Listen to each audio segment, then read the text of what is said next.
ഓം ചിന്മയം വ്യാപിതം സർവം ത്രൈലോക്യം സചരാചരം അസിത്വം ദർശിതം യേന തസ്മൈ ശ്രീ ഗുരവേ നമഃ.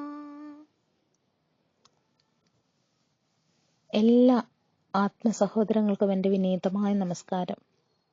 ശ്രീനാരായണ മഹാപ്രഭുവിന്റെ അനുഗ്രഹം എല്ലാവർക്കും ഉണ്ടാകട്ടെ എന്ന് പ്രാർത്ഥിക്കുന്നു. നാം അടുത്തതായിട്ട് ആത്മോപദേശ ശതകത്തിന്റെ 3-ാമത്തെ ശ്ലോകത്തെയാണ് മനസ്സിലാക്കാൻ ശ്രമിക്കുന്നത്. ആദ്യത്തെ 2 ശ്ലോകങ്ങളിൽ ഗുരു നമുക്ക് പറഞ്ഞു തന്നു. ആദ്യം എന്താണ് പറഞ്ഞത്? എങ്ങനെയാണ് ഒരാൾ ആത്മവിദ്യ സ്വായത്തമാക്കേണ്ടത്. ആത്മവിദ്യ എന്ന് പറയുമ്പോൾ അവനവന്റെ ഉള്ളിൽ തന്നെയുള്ള നമ്മുടെ സ്വരൂപത്തെ അറിയുന്ന വിദ്യ, യഥാർത്ഥത്തിലുള്ള ആ കരു, ചിദാനന്ദ സ്വരൂപമായിരിക്കുന്ന പരബ്രഹ്മം, അത് നമ്മുടെ ഉള്ളിൽ തന്നെയാണെന്ന് അറിയാനുള്ള വിദ്യയാണ് ആത്മവിദ്യ എന്ന് പറയുന്നത്. ആ ആത്മവിദ്യ എങ്ങനെയാണ് ഓതേണ്ടത്? ആദ്യം പറയുന്നു എന്ത് ചെയ്യണം? നമ്മൾ നമ്മുടെ പഞ്ചേന്ദ്രിയങ്ങളെ അടക്കി കഴിയുമ്പോൾ അടുത്ത ശ്ലോകത്തിൽ പറയുന്നു, അന്ധകരണത്തെയും പുറമേയുള്ള നമ്മൾ തൊട്ടറിയുന്ന എല്ലാറ്റിലും, അതായത് നമ്മുടെ ഉള്ളിലും വെളിയിലുള്ള സർവ്വതിലും പരമാത്മ ചൈതന്യമായിട്ട് വിളങ്ങുന്നത് ഒരേ ഒരു ശക്തിയാണെന്ന് നമ്മൾ അറിയണം. അതിനെ അറിയാൻ കഴിയുന്നില്ല എങ്കിൽ അത് അന്വേഷിച്ച് കണ്ടെത്തണം എന്ന് ഗുരു നമുക്ക് പറഞ്ഞു തരുന്നു. അപ്പോൾ അതിനെ അന്വേഷിച്ച് കണ്ടെത്തണമെങ്കിൽ ആദ്യം നമ്മൾ പഞ്ചേന്ദ്രിയങ്ങളെ അടക്കുക. അതിനുശേഷം അന്ധകരണം, അതായത് മനസ്സ്, ബുദ്ധി, ചിത്തം, അഹങ്കാരം, ഇതിനെയൊക്കെ അടക്കിയിട്ട് അതിനെയും കടന്ന് നമ്മൾ ചെല്ലുമ്പോൾ, അപ്പോൾ ഇന്ദ്രിയങ്ങളും അടങ്ങി മനസ്സും അടങ്ങി കഴിയുമ്പോൾ നമുക്ക് ആത്മാവിലേക്ക് പ്രവേശം കിട്ടും. അപ്പോഴങ്ങനെയാണ് ആദ്യം നമ്മൾക്ക് തയ്യാറെടുപ്പുകളെ കുറിച്ചാണ് ഗുരു പറഞ്ഞു തരുന്നത്. ഇനിയും ഈ പ്രപഞ്ച ഘടകങ്ങളുടെ ഉൽപ്പത്തിയെക്കുറിച്ചും അതിന്റെ ലയത്തെക്കുറിച്ചും അതിന്റെ സ്വഭാവങ്ങളെക്കുറിച്ചുമൊക്കെയാണ് നമുക്കിനി പറഞ്ഞു തരാൻ പോകുന്നത്. യഥാർത്ഥ വസ്തു എന്താണ്? ഈ പ്രപഞ്ചം യാഥാർത്ഥ്യമാണോ? അതല്ലെങ്കിൽ ഈ പ്രപഞ്ചത്തിൽ നമ്മൾ കാണുന്നതെല്ലാം എന്താണ്? ഇവിടെ രണ്ടുണ്ടോ? പ്രപഞ്ചം വേറെയും പരമാത്മ സ്വരൂപം വേറെയുമാണോ? ഇങ്ങനെയൊക്കെയുള്ള കാര്യങ്ങൾ ഇനിയത്തെ ശ്ലോകത്തിൽ നമുക്ക് അല്പമായിട്ട് ഗുരു പറഞ്ഞു തരുന്നു. നമുക്ക് ആ ശ്ലോകത്തെ ഒന്ന് നോക്കാം. വെളിയിലിരുന്നു വിവർത്തമിങ്ങു കാണും വെളി മുതലായ വിഭൂതി അഞ്ചുമോർത്താൽ ജലനിധി തന്നിലുയർന്നിടും തരംഗാവലി അതുപോലെ അഭേദമായി വരേണം. ഈ ഒരു ശ്ലോകം ശ്രദ്ധിച്ചു നോക്കിയാൽ വെളി എന്ന വാക്ക് 2 വന്നിട്ടുണ്ട്. അത് 2 ഒരേ ശ്ലോകത്തിൽ വന്നതുകൊണ്ട് തന്നെ അതിന്റെ അർത്ഥം വ്യത്യസ്തമാണ്. എന്താണ്? ആദ്യം പറയുന്നത് വെളിയിൽ ഇരുന്ന്, നമ്മൾ ഇതിനു മുമ്പ് പരവെളി എന്നൊരു വാക്ക് കണ്ടു അല്ലെ? പരവെളി തന്നിൽ ഉയർന്ന ഭാനുമാൻ തൻ തിരുവുരുവാണ്. അതിനോട് ചേർന്നാണ് ഇത് വരുന്നത്. ആ പരവെളിയെക്കുറിച്ച്, ആ പരവെളിയിലിരുന്ന്, അതിലിരുന്നു കൊണ്ട്, ആ പരവെളി അതായത് ആ നിർവികൽപമായ ജ്ഞാനം, നിർവികൽപ ജ്ഞാന സ്വരൂപമായിട്ടുള്ള പരബ്രഹ്മം, ആ പരബ്രഹ്മത്തിൽ നിന്നും വിവർത്തമായതാണ് നമ്മൾ കാണുന്നത്. ആ പരബ്രഹ്മത്തിൽ നിന്നും വിവർത്തം എന്ന് പറഞ്ഞാൽ എന്താണ് അർത്ഥം? വിവർത്തം എന്ന് പറഞ്ഞാൽ ഒന്നിനെ മറ്റൊന്നായി കാണുന്ന, അതായത് ആ യഥാർത്ഥ വസ്തുവിന് യാതൊരു ചലനവും യാതൊരു മാറ്റവും ഉണ്ടാകാതെ പൊന്തി കാണപ്പെടുന്ന കാര്യങ്ങളെയാണ് വിവർത്തം എന്ന് പറയുന്ന. ഒന്നിനെ മറ്റൊന്നായി കാണപ്പെടുക, അതാണ് വിവർത്തം. യഥാർത്ഥ വസ്തു എന്തെന്നറിയാതെ, അല്ലെങ്കിൽ ആ യഥാർത്ഥ വസ്തുവിനെ മറച്ചുകൊണ്ട് അത് മറ്റൊന്നായിട്ട് കാണപ്പെടുന്നതിനെയാണ് വിവർത്തം എന്ന് പറയുന്നത്. ഇതിന് ഉദാഹരണ സഹിതം പറഞ്ഞു കഴിയുമ്പോൾ മനസ്സിലാകും.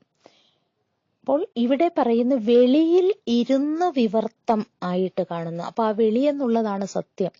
വെളി എന്ന് പറയുമ്പോൾ നിർവികൽപമായ ആ ജ്ഞാനസ്വരൂപമായ പരബ്രഹ്മം.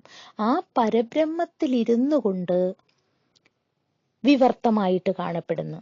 മറ്റൊന്നാക്കി അതിൽ നിന്നും പൊന്തി വരുന്നതായിട്ട് കാണപ്പെടുന്ന വെളി മുതലായ വിഭൂതി അഞ്ചും.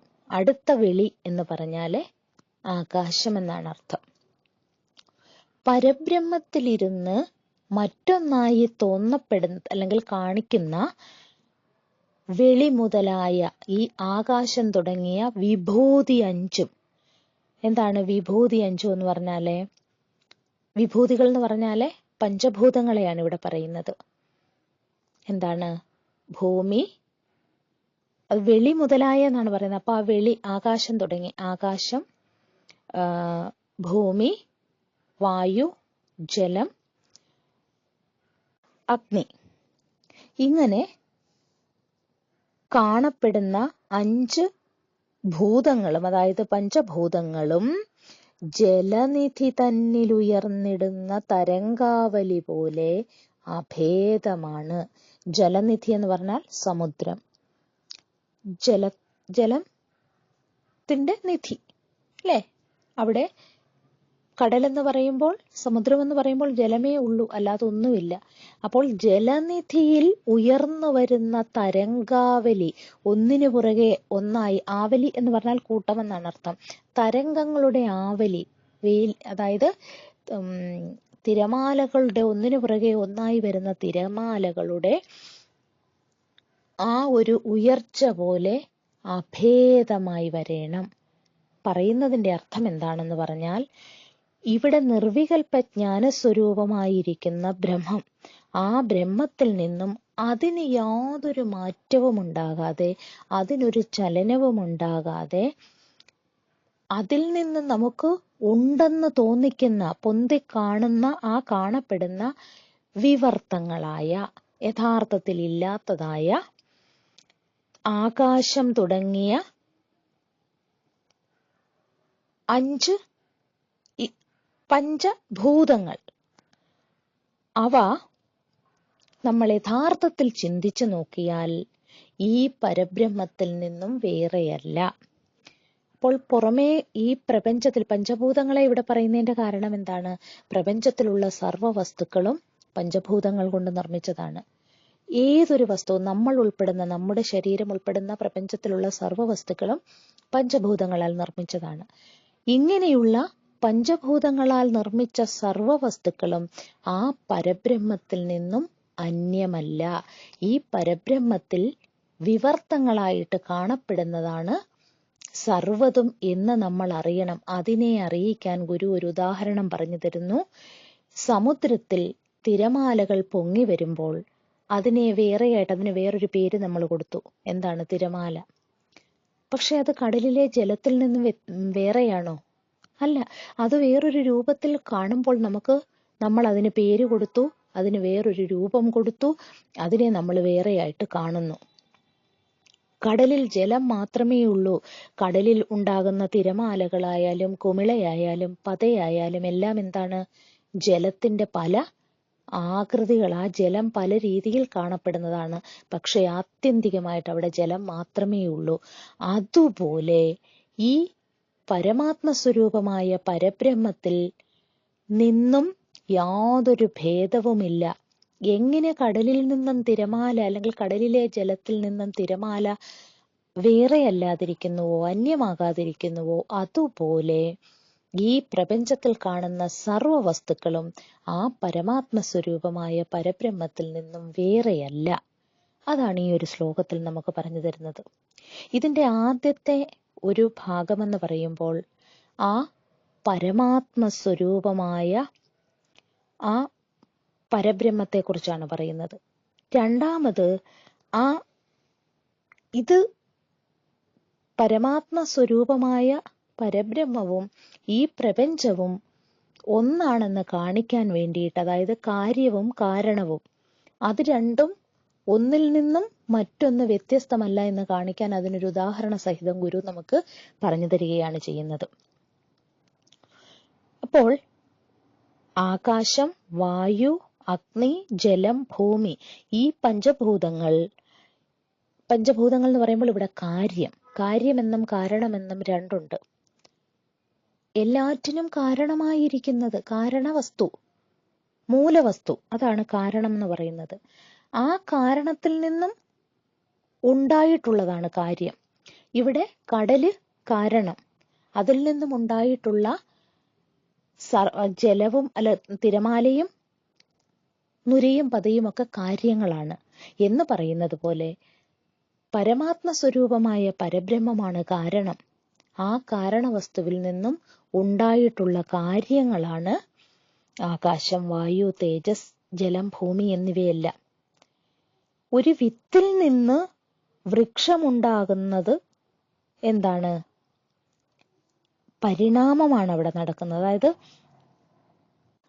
പരിണാമമെന്നും വിവർത്തമെന്നും രണ്ടുണ്ട്.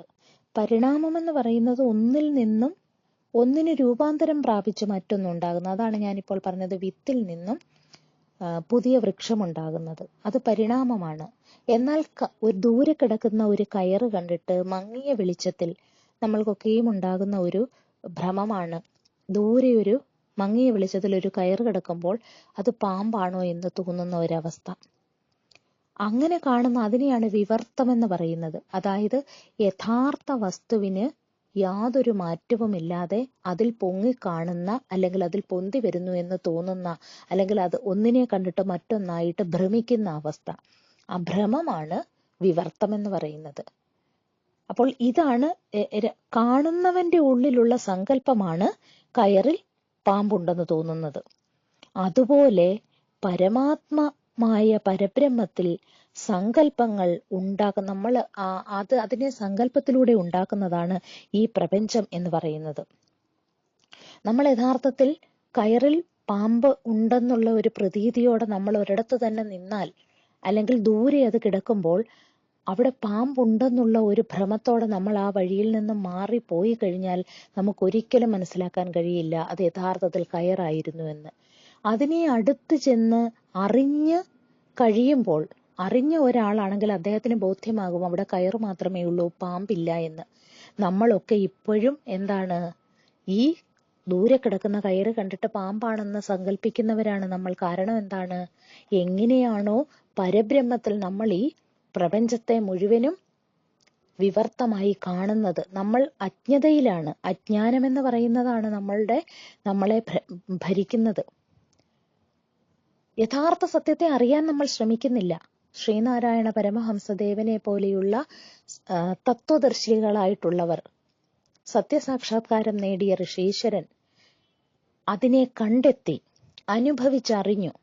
അനുഭവിച്ചറിയാതെ ഒരിക്കലും ദൂരെ കിടക്കുന്ന കയറ് കണ്ടിട്ട് അത് പാമ്പാണെന്ന് തെറ്റിദ്ധരിച്ച് നിന്നാൽ, അടുത്ത് ചെന്ന് അതിനെ മനസ്സിലാക്കാത്തിടത്തോളം കാലം നമ്മൾ ആ ഭ്രമത്തിൽപ്പെട്ടിരിക്കും. അതുപോലെയാണ് സർവശക്തനായ പരബ്രഹ്മമാണ് ഈ പ്രപഞ്ചം മുഴുവനുമായിട്ട് വിലസുന്നതെന്ന് നമുക്കറിയണമെങ്കിൽ നമ്മൾ അനുഭവിക്കണം. നമ്മുടെ കണ്ണുകളെ അഞ്ചിനെയും ഉള്ളടക്കിയിട്ട് ഉള്ളിലിരിക്കുന്ന പരമാത്മശക്തിയെ തിരഞ്ഞ് അന്വേഷിച്ച് സർവ്വതിനെയും അടക്കി നമ്മൾ കണ്ടെത്തണം. ഇവിടെ നമുക്കതിനെ കണ്ടെത്താൻ കഴിയാത്തതിന്റെ കാരണം എന്താണ്? മായയിലാണ് നമ്മൾ ജീവിക്കുന്നത്.